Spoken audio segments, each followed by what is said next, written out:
Injury কাটিয়ে দলে ফিরছেন পারভেজ হোসেন ইমন, থাকবেন বাংলাদেশের একাদশে। অপরদিকে বোলিং আক্রমণেও সুযোগ পেয়েছেন নয়া দুই ক্রিকেটার। স্পিন আক্রমণেও নাসুম মাহেদির মাঝে থাকবে সুযোগ পাওয়ার লড়াই। সব মিলিয়ে নিউজিল্যান্ডের বিপক্ষে শুরুর টি-20তে কেমন একাদশ নিয়ে মাঠে নামতে পারে বাংলাদেশ, তা নিয়ে থাকছে প্রতিবেদন। ওডিআই সিরিজ জয়, এবার ক্রিকেটের শর্টার ফরম্যাটের লড়াইয়ে মাঠে নামছে বাংলাদেশ। যে লড়াইয়ে এবার কিউইদের বিপক্ষে মাঠে নামবে বাংলাদেশ দল। ওডিআই সিরিজের দল থেকে যেখানে আছে পরিবর্তন, বিশেষ করে পেস বোলিং লাইন আপে যেন এসেছে সম্পূর্ণ বদল, আর সেখানে স্বাভাবিকভাবে বদলে যাবে একাদশ।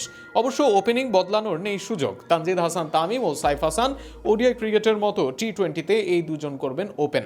বরং টি-20 ক্রিকেটে এই দুজনের দিকে থাকবে বাড়তি আগ্রহ, কেননা এই ফরম্যাটের সাম্প্রতিক বছরগুলোতে বেশ ধারাবাহিক এই দুই ব্যাটার।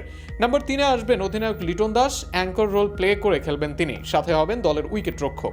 তারপর নাম্বার 4-এ আসবেন পারভেজ হোসেন ইমন। স্পিন বোলিং এর দক্ষতা ও বিপিএল এর পারফরমেন্সের পর নাম্বার 4 হবে তার ঠিকানা। তাওহিদ হৃদয় আসবেন নাম্বার 5 পজিশনে। মিডল ও লোয়ার মিডল অর্ডারে বড় রানের দায়িত্ব থাকবে তার। শেষ দিকে ফিনিশ করতে নাম্বার 7-এ দেখা যাবে শামীম হোসেন পাটোয়ারিকে। স্পিন আক্রমণে থাকবেন শাখ মাহদি হাসান ও রিশাদ হোসেন, তারা থাকবেন এর পরের অবস্থানগুলোতে। নাম্বার 7-এ দেখা যাবে শাখ মাহদিকে, 8-এ আসবেন রিশাদ। যদিও নাসুম আছেন দলে, তবে এই দুজনই একাদশের জন্য থাকবেন এগিয়ে।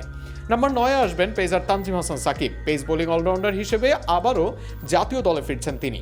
ইনজুরি কাটিয়ে এই পেসারের ফেরার প্রত্যাশায় সবাই।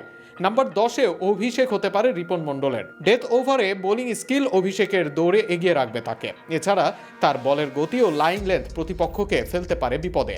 ওডিআই সিরিজে থাকা শরীফুল ইসলাম আসবেন নাম্বার 11-তে। পিএসএল-এ না গিয়ে নিউজিল্যান্ড সিরিজের শরীফুল খেলছেন দলের সাথে।